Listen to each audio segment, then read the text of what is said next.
With head coach off the board, the next biggest hire for the Colts this offseason might just be O-line coach. We're going to jump into all that today here on Locked On Colts. Let's get to it. You are Locked On Colts, your daily Indianapolis Colts podcast. Part of the Locked On Podcast Network, your team every day.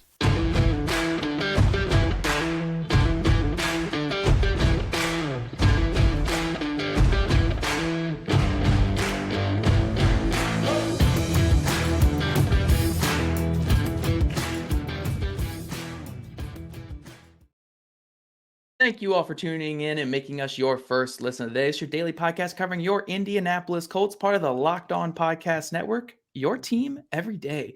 This episode is brought to you by FanDuel Sportsbook, official sportsbook of the NFL. Make every moment more. Visit FanDuel.com/LockedOn to get started. I am Zach Hicks. Obviously, we are talking the week of Shane Steichen. Shane Steichen, the Colts' next head coach, most likely. We are recording this at 6:15 p.m. on Monday night, so who knows? Maybe Steichen backs out after we record this here. But joining me today is a colleague of mine from horseshoehuddle.com. I'm so happy to say a colleague of mine from horseshoehuddle.com. It's not Jake Arthur. It's Rashad McGinnis. We finally got him over at horseshoehuddle.com. Him and Destin Adams. We've just been really wanting those two guys for a while. We finally made it happen. But Rashad, welcome to the show first. I know you've been here a couple times, but welcome to the show as an official member of horseshoehuddle.com. And I think you wanted to start us off here with the Shane Steichen story, right? Yeah, man. First of all, I just want to say I'm happy to be here. I know the fans have major PTSD right now with the wait and the holdup of the announcement. I think it's coming really soon, and I think we'll be able to put that to rest, the Josh McDaniel horror stories. But I want to quickly talk about the first time I actually met Shane Steichen. I was fortunate enough, me and my mother, to go to L.A. in 2017. Last game of the season, I believe they was playing the Oakland Raiders at the time, and we got to walk through the training facility. It was after practice. It was in the evening time, real late, maybe about 5:30, 6 o'clock. And as I'm walking through the facility, I look out the window onto the field, and I see Philip Rivers. See Philip Rivers out there with the quarterback coach at the time, was Shane Steichen, and they're working on different things. And so when we got a chance to go through the facility, we walk out to the field, and I'm just like, I always just like to pick people brains, especially coaches, different people. And so, Shane immediately came over there and introduced himself to me and my mother, which I thought was dope because those, a lot of those coaches just be in their own little bubble and don't kind of like to be interrupted while they're working, of course, which I understood. And so when he took the opportunity to come introduce himself to us, I just asked him, like, this is Philip Rivers in year 14, 13, at the time. I'm like, what can y'all just be working on? It's just literally those two guys out there. And to sum it up, to make it really quick, he was like, well, Philip's mechanics is kind of quirky. He's the guy that's just kind of, his throwing motions is different. It's unique. It was the word he used, I believe. But he was like, that's something. It worked so long for him. We don't want to touch that. So basically, we was just working on his base and just always stressing the importance of footwork. And that was actually an eye-opener for me, that guys that deep into their career was still working on things like footwork. And I think that's a testament to the type of coach Shane Steichen is and his attention to detail, that you can still find things this late in a potential Hall of Famer's career that he can work on and things he can get better at, man. And I just thought that was so unique of an experience. Never thought in a million years, 5 years later, he'll be the new head coach of the Indianapolis Colts. And I never shared the story because I just thought, it didn't really have any significance until like my daily life, until all of a sudden within the last week, he became the front runner. Me and you was talking a couple of days ahead, and we were saying we felt like it was going to be Steichen, and it ended up happening, man. And I think it's awesome, man. I heard you guys, of course, talk about it already, and I'm excited. I'm just as excited as you is about it. And I know we're one step closer to Anthony Richardson landing with the Indianapolis Colts. That's a topic for another day. We could go the whole podcast talking about that stuff there. But no, Today, guys, we are going to dive into coordinator hires, potential coordinator stuff. And I think the big three obviously are, what's he going to do at offensive coordinator? What's he going to do at defensive coordinator, which I feel like is going to be a pretty short segment there. And then what's he going to do at O-line coach, which I would argue that's the most important one. Obviously, I'm putting it towards the end because maybe you guys won't think it's the most important one, but O-line coach, I think, is going to be a very important one as well. But let's kick this off here with offensive coordinator. We're going to start with some Philly guys here. And, I'm going to list off the two guys and you can tell me if you like them, if you dislike them, if you prefer them to get someone unrealistic from the field from the Eagles one instead. But I think the two most realistic ones that he could potentially snag are passing game coordinator Kevin Patullo, I think is how you say his name, Kevin Patullo, Correct. and then Jamal Singleton, the associate head coach / running backs coach. Those are probably the most likely ones he could snag from the Eagles. What do you think about either one of those guys as the offensive coordinator? Well, yeah, obviously Kevin Patullo is somebody that's really familiar with Colts fans. He was the wide receivers coach and pass game specialist for a while, for a couple of years. Has experience as a quarterback coach in the past. Currently is the pass game coordinator for the Eagles. I think looking at the quarterbacks that he has worked with, it has been a benefit. I would consider him an asset. If he was to get hired as an OC to any quarterback that the Colts could potentially draft. I don't think this guy has really a specific type of quarterback that he's worked with. He's worked with multiple kinds, which is one of my favorite things about Steichen as well, that he's done it with multiple style quarterbacks. I think that's something that doesn't get spoken about enough, is guys that's worked with versatile types.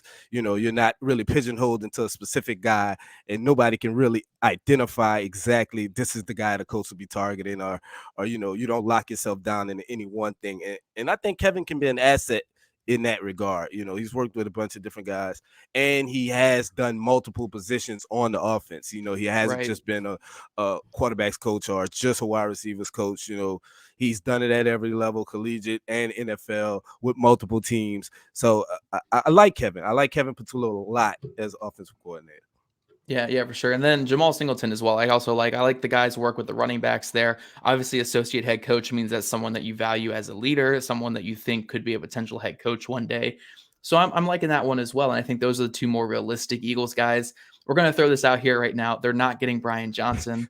Brian Johnson's not coming to Indy. We would love to have Brian Johnson. He's going to be very much in demand for a lot of places. He's not coming to Indy to be a non-play calling offensive coordinator, though. No, not at all. And then Jeff Stoutland, they're obviously not going to get Jeff Stoutland either. Philly would give up NFL. Yeah, Philly would give up every other coach on that roster to keep Jeff Stoutland. And honestly, they've done it. They've actually done that multiple times. They've given up every other coach on the roster outside of Jeff Stoutland. So that's not happening here. But let's go to another realistic one that I think Colts fans are way too harsh on, and it would be a bit of return. But Pep Hamilton, man, okay. I'll get this to you here in a second, but I was not a Colts fan in 2013, 2014, 2015. Unlike all you guys, I followed the team like everyone did, but I was watching an NFC team that was terrible. I was not watching the Colts, but I was looking at his stuff. The Colts were a top 15 offense in 2013, his first year. 2014, they were a top 5 offense, and then Andrew Luck's hurt in 2015, and then he's gone. He's out, and it makes sense. I get it, but I understand people being a little wary of it, but I mean, all the comments every time I even mention Pep Hamilton is like, God, no, I don't want him back. He's awful. He sucks. And I'm like, I'm looking at this resume and I'm like, this is pretty good. I would, and as a non-play calling offensive coordinator, I'm intrigued. I'm cool with it. Yeah, I mean, and that's the main gripe with people, and I don't think they could separate the two. Separate offensive coordinator from actual play caller. Although we've seen multiple past offensive coordinators we had that didn't call plays. I'm assuming Shane Steichen will call the plays unless he have some Nick Sirianni type epiphany, halfway through his first year and realizes that he wants to focus solely on being a CEO type of coach or a game management specialist. But I think it gets a negative connotation in the league that you can't do both. You can't call plays and you can't manage the game to the best of your abilities, which I don't believe it. I think it's false. They equal every coach that calls his own plays to being a poor game manager. People like Sean McVay and Kyle Shanahan and those type of guys. But I don't think those two are correlated. I think they just happen to be guys that have some poor game management skills at times, but they're offensive geniuses. But not to stray too far. I think Pep would be a great, when you look at the quarterbacks that Pep Hamilton has worked with. I mean, he had Davis, Dougie Mills looking semi decent. You got to understand like some of the situations he was put in was just awful. He had Andrew Luck. He had a very young Andrew Luck though. He didn't have the Frank Reich Andrew Luck that Frank Reich inherited when he got here. At the time, Andrew Luck was still developing as a quarterback on a mental side. He had all the physical tools. Obviously, a very smart guy. He went to Stanford, but he was still lacking. He was making bad decisions at the time. He was playing a little risky, trusting his arm way too much in situations. And I think that's what Pep was trying to work through with Andrew, but he just never got the opportunity to. And any success that the Colts had in that time, especially 2012, of course, was attributed to Bruce Arians. That people love to mention that in 2012 and just skip over the next years of Andrew Luck as if he wasn't leading top 12s, top 15 offenses that was going to the playoffs and even having success in the playoffs. So I'm not as down on Pep as other people are. I think in the same position, but it'll be a different role. Right. When he was with Pagano, he had the responsibility of the entire offense, considering Pagano was a defensive-minded guy. I think under Shane Steichen, who will be, in charge of game planning and calling plays, I think it'll be a better role for Pep. And I just think all those opportunities in between that time has kind of prepared him to step back into a role like this. Yeah, and hey, the last time Shane Steichen and Pep Hamilton worked together, as QB coach and offensive coordinator, they got the best rookie season we've seen from a rookie quarterback in Justin Herbert. So, Yes. and maybe for all you Will Levis truthers out there, that's a little wink, wink right there. If you got those two back together, getting Will Levis. But we got to move on from this segment here in a second. But I want to throw two more names at you. Two guys who are former Chargers head coaches. Mike McCoy is now the QB coach there with Jacksonville Jaguars. He's working under Doug Peterson. Again, non-play calling offensive coordinator, so don't get too freaked out here, guys. And here's the other one not to get too freaked out about that you and I were both kind of being like, all right, I think this one's pretty likely. Anthony Lynn, the San Francisco 49ers running back coach. Look, again, if he's not calling plays, Anthony Lynn is a good leader. He's a guy who has experience in the run game. And if Steichen's coming over here from that Eagles system and he's not going to have Jeff Stoutland, you need someone to help with that run game. So honestly, I kind of like Anthony Lynn. People are going to clip this and be like, oh God, he wants Anthony Lynn. But like, I'm kind of for Anthony Lynn, man. What do you think? Yeah, man, I'm not opposed to Anthony Lynn. And before I really dive into him, I just want to take the time out to mention the staff Anthony Lynn assembled at once upon a time with the Chargers, having Nick Sirianni, Ken Wisenhunt, obviously, Shane Steichen, Gus Bradley. It's so much familiarity with the Colts and the parallel with the Eagles, of course. That team was coached really, really well, and they played really, really well. We know the Chargers just has this curse among them. I don't know what it is, but the Chargers charging, they literally turned their name into a verb. The Chargers charging is something that we all have fun with.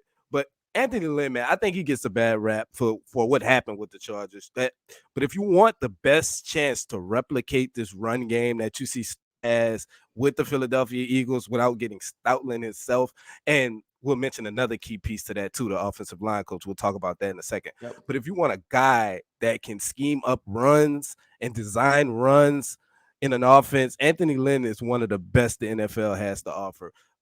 You see where he is now in San Francisco. It's not a coincidence. Of course, Kyle Shanahan is the genius, but Kyle Shanahan was smart enough to bring a guy that like Anthony Lynn in that he knows can be a benefit and an asset to him and give him a unique way of thinking about the game that he may have not considered, but he had those type of guys surround themselves with like-minded or elite-minded guys, Yep. So that's a testament into itself that Kyle Shanahan, as soon as he was, fired as Chargers head coach, will go out and reach out to Anthony Lynn and bring him in because that's a guy who's always thinking and always planning ahead. Just like he had to plan for the DeMeco Ryans exit. When you're smart and you're great at head coaching, you have to plan ahead with different assistants and coordinator coaches because you're steady going to get picked from year after year. And we've seen it all the time. And Anthony Lynn is a great example of that. Yep, absolutely. Absolutely. Guys, now we're going to talk about this defensive coordinator hire, which I think we already kind of know who it's going to be. So we won't take too long on that segment. But first, guys, I typically feel like my best self when I'm getting things done, feeling productive, and I'm checking things off of my to-do list. When you're at your best, you can do great things, but sometimes life gets you bogged down. You may feel overwhelmed or like you're not showing up in the best way that you want to be. Working with a therapist can help you get closer to the best version of you. Because when you feel empowered, you're more prepared to take on everything life throws at you. I've personally been to therapy a couple times. I probably should go back. I mean, we could all use some therapy. Look, it's not a crutch, guys. It's something that's just there to help you out. And I think that's something that we could all use every now and then. If you're thinking about giving therapy a try, BetterHelp is a great option. It's convenient, flexible, affordable, and entirely online. If you want to live a more empowered life, therapy can get you there. Visit betterhelp.com/lockedon today to get 10% off your first month. That's BetterHelp, HELP.com/locked on. All right, Shad. So I'm going to list off all the guys here I have for potential defensive coordinator under Shane Steichen. So Long list. it's a super long list. It's actually like, it's like 3 pages long. I'm scrolling on my phone here. It's going to be super long. I got Gus Bradley. That's it. Okay, that's all I got here. So Sean, what do you think about Shane Steichen? I'm like 99.9% sure that he's going to bring back Gus Bradley, and there's no reason not to. What are your thoughts on Gus Bradley being back as a defensive coordinator for the Indianapolis Colts? Oh yeah, man, that's the front door answer. It's really the only answer, realistically. Right. Knowing those guys from their days with the Chargers, I know they're extremely close. I believe it was Joel Erickson that had a quote from that Shane said about Gus earlier in the season, right before the matchup, how much he respects him, how much he admires him, and talked about how great of a coach and how great of a person he is, period, on a personal level. But Gus, man, I think I've told you this in private, probably because I just didn't want to have my mentions blow up. I wasn't excited about the Gus hire at first when it first happened, just because we knew what it was. It was a safe hire. Defense was pretty stale up until that point, although he showed signs of adjusting at a real slow rate. But what he showed me, man, in this season with Indianapolis, he totally changed my opinion on him. Some of those older coaches are guys with a lot of experience. They seem pretty stubborn and stuck in their ways. Gus, man, this is the most multiple I've seen him, different type of coverage, different type of rush plans. And I always think the best defenses are the guys that marries their rush plan with their type of coverage on the back end. And he showed that in flurries. He was more aggressive. I just was super impressed with the type of defense that he put on the field this year, considering how atrocious the Indianapolis Colts offense was. I mean, this could have easily been a top 10, top 8 defense if the Colts just had an okay or average offense. So I'm excited to see what he do with an actual competent offense. I think Shane will bring that, although there may be some growing pains with the rookie quarterback, but that's another topic for another day. I'm just excited about the potential that Gus can continue to evolve, and that would take this defense to the next level, in my opinion. Yeah. And another thing to mention with Gus Bradley's defense too, there was no Shaquille Leonard this past season. Not having Shaquille Leonard is a pretty big thing. No matter what your thoughts are on him as anything, phenomenal player when he's on the field, creates a lot of turnovers, and that was definitely missed this past season from the Colts defense. They also lost Kari Willis before the season to retirement. Tyquan Lewis suffered another major injury. They traded away Rock Ya-Sin. Like, there were some losses from year to year. Obviously, they replaced them with guys like Stephon Gilmore. Rodney Thomas came in. Zaire Franklin had just an elite season. But, there were guys that he had to, get new guys in there, new guys adjusting to the scheme, and it played really well. I was really impressed with Gus Bradley. I'm not going to go as far to say this is an elite defense this past season, but with Shaquille Leonard coming back with a better offense on the other side, they could get up to that level. So, yeah, I'm all for Gus Bradley coming back. And I guess the last thing we have to talk on with this kind of segment here in this little bit is staff changes. Could he bring some new guys on? Like, we know Ron Miles is coming back. That's 100% coming back. We know Richard Smith is coming back. He did a great job with the linebackers. But do they make a change at defensive line coach with Nate Ollie? Do they make a change at safety coach with Mike Mitchell, or Cato June, assistant linebacker coach? Or does Steichen want to bring over some young guys from Philly to kind of learn and work with Gus's staff? Do you think that we could see that, like some different changes in that regard? Yeah, when it comes to Nate Ollie, is probably the guy I would circle if it happened. I know he only, was with the team for 1 year, and he's a young, energetic guy. this was his first real opportunity as a defensive line coach. Now, to his credit, I will say this is the most sacks this defense has had in the past 5 to 10 years, I would say. But you have to understand the type of rush plan he has is designed for that. It's designed to Right. literally get upfield and attack where the coach, under Matt Eberflus wasn't coached to do that. So I think that attributed to a lot of the success in that area. But I think the personnel is something that probably has to get addressed. Running Yannick out there for 70 snaps a game is it's just not. It's not in his best interest. I even heard him say that he plays at 230. He played at 232 last season. That's just can't be his weight as an every down, 3 down defensive end in this system. So that's not going to work. I think that is something that the front office may need to take a look at and something that they need to address, especially with him being a pending free agent. But I wasn't upset at the job Nate Ollie did. As his first year, I've seen a coach go from assistant D-line coach to D-line coach. It's a ton of things that's getting thrown at you that they're asked to do. So I just would hope, though, that he can continue to improve with the experience that he's gaining. And maybe Gus Bradley sticks his neck out for him a little bit to Shane. And Shane is more than likely to take Gus's advice and to trust the things that Gus has to say due to the close relationship they have. Yeah, definitely. We're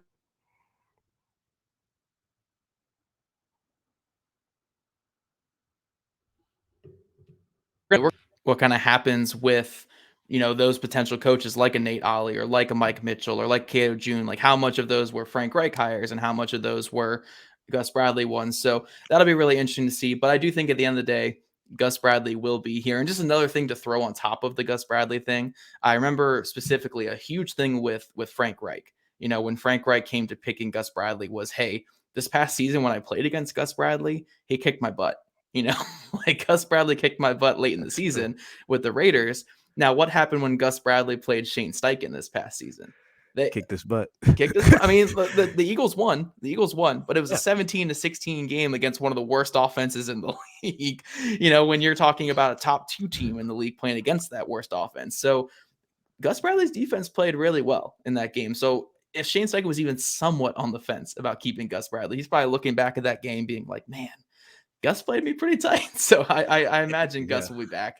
And Gus season. and that Gus that front, the Forrest Buckner Grover Stewart is literally built to stop that Eagles rushing attack, man. They couldn't be designed any more perfect for that offense and that rushing attack that pretty much nobody else in the NFL could seem to figure out. Right. And coming up, guys, we're going to talk about what I think is the most important of these coaching hires that are going to be made here by Shane Steichen going forward. But first, we just got through the holidays, and I know my goal is to eat a little healthier this season. If you're like me, where you want to eat healthier, but you don't want to compromise taste, then man, I've got the thing just for you. You've got to try Built. With Built, healthy is actually tasty. Seriously, they're so delicious that you won't even know that they're good for you. Perfect for your New Year's resolution. What makes Built bars so good? Well, for starters, they're covered in 100% real chocolate. That's right, real chocolate. I'm not sure how Built does it, but these bars taste like a candy bar while maintaining amazing macros. And what's even better is that they are healthy. Only 130 calories and 4 grams of sugar with a whopping 17 grams of protein. And now you don't need to wait around to get a box. For years, we've talked about ordering your Built bars at Built.com. Now you can get them at your local Walmart or Sam's Club. That's right. Head to your nearest Walmart today. Walk to the pharmacy section and grab yourself a box of Built bars. You can pick up a 4-bar box of cookies and cream, double chocolate, or coconut puffs. If you're close to a Sam's Club, run in and grab a 13-bar box with our hit flavors, brownie batter, and churro. You guys can thank me later. All right, Shad. So we're going to talk about offensive line coach, and I think the most obvious hire is the Colts want to get someone who is like Jeff Stoutland. Like you want the next Jeff Stoutland, which is an impossible ask because Jeff Stoutland is the best at what he does for a reason. But the Eagles have an assistant O-line coach who's been there for 4 years. I think it's Roy Istvan is how you say his name. Roy Istvan. Yeah. Istvan. And I don't see this needs to be done already. There is no reason Roy Istvan is not already on that flight with Shane Steichen to Indy. I want him in the opening press conference as well. Because if you guys know that Philadelphia Eagles offense, Jeff Stoutland is just as important as Shane Steichen was. Shane Steichen deserves a lot of credit, and there's a reason why he's getting this opportunity. But Jeff Stoutland was just as important. Roy Istvan is the closest thing you can get to a Jeff Stoutland. And I really, really think that they need to get Roy Istvan here to be the offensive line coach.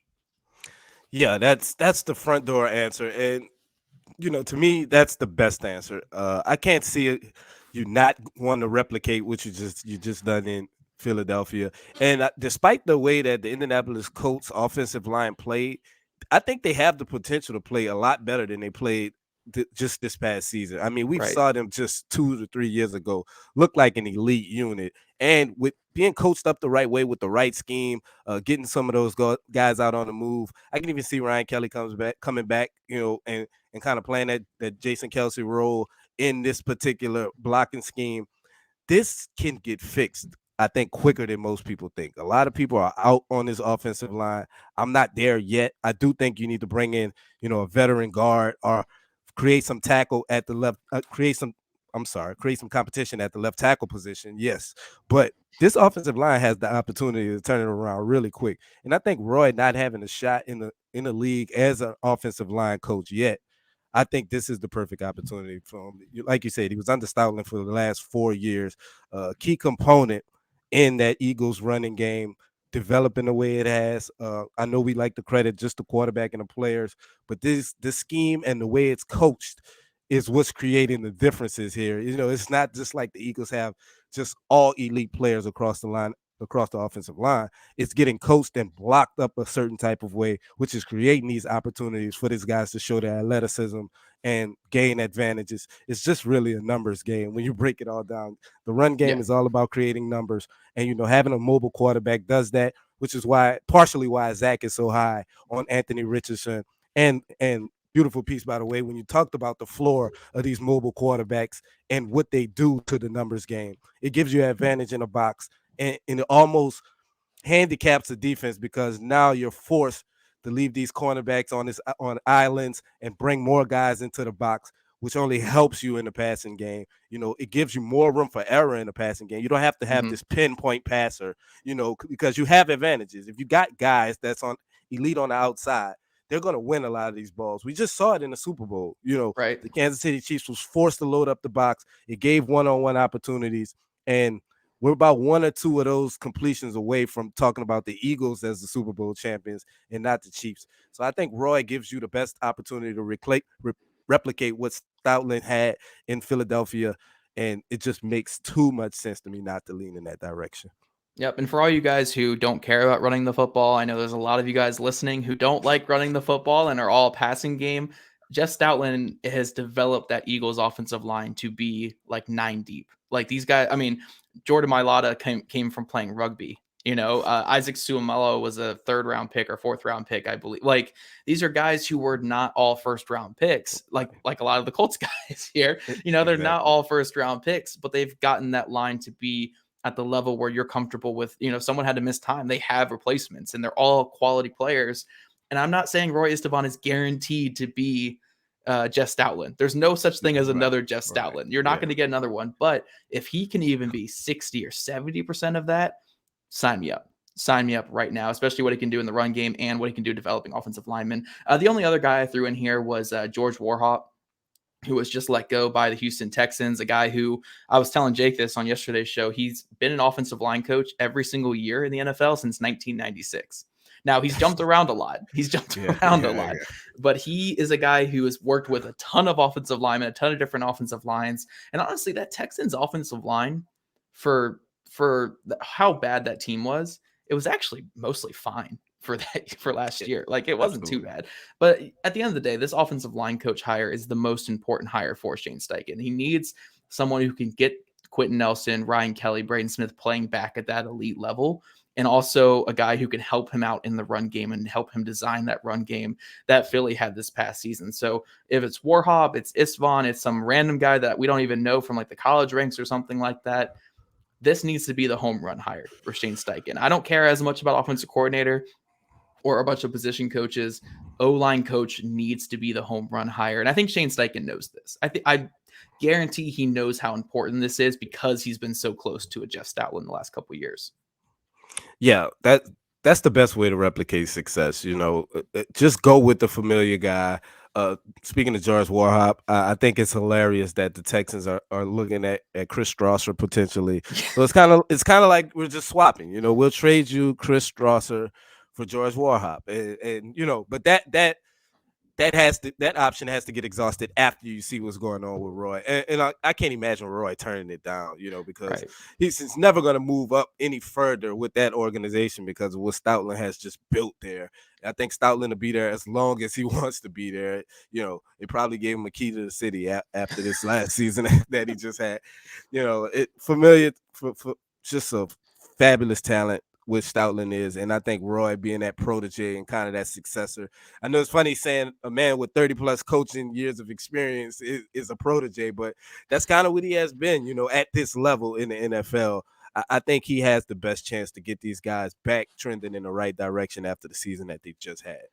Yep, for sure. Well, I think that's all we have for today, guys. It's our potential coordinator and main coach hires here that we have. Obviously, we could have thrown in some more names and guys to watch, like young guys on the Eagle staff or maybe a former quarterback joining the staff. I don't know. Who knows what's going to happen going forward with all of this here.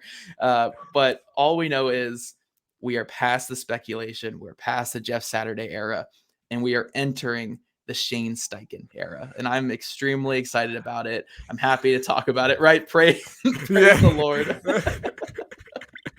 Oh, man. Yeah, I'm ready to move on. But, man, good talking with you, Shad. Happy to have you here with horseshoehuddle.com. If you guys want to follow Rashad here on Twitter, it's at Shad McGinnis. Obviously, I'm at Zach Hicks too. He gets to be the only Shad McGinnis. I had to be the second of the Zach Hickses here. But I thought maybe you had Zach Hicks one, but it was taken or you used it as your burner account or something like that. Zach Hicks hair, right? Yeah, that's not my burner. That's not my burner. It's somebody else's burner. Oh, geez, Shad. All right. You guys can also follow Jake on Twitter at JakeArthurNFL and also the Locked On Colts podcast account at Locked On Colts. Also subscribe to Locked On Colts on YouTube or wherever you listen to your podcast. And thank you guys for making us your first listen of the day. For your next listen, check out Locked On NFL podcast, bringing you the local insights you love to the national spotlight with daily conversations on the biggest NFL stories. Locked On NFL, available on YouTube, wherever you get your podcast. We'll see you guys tomorrow.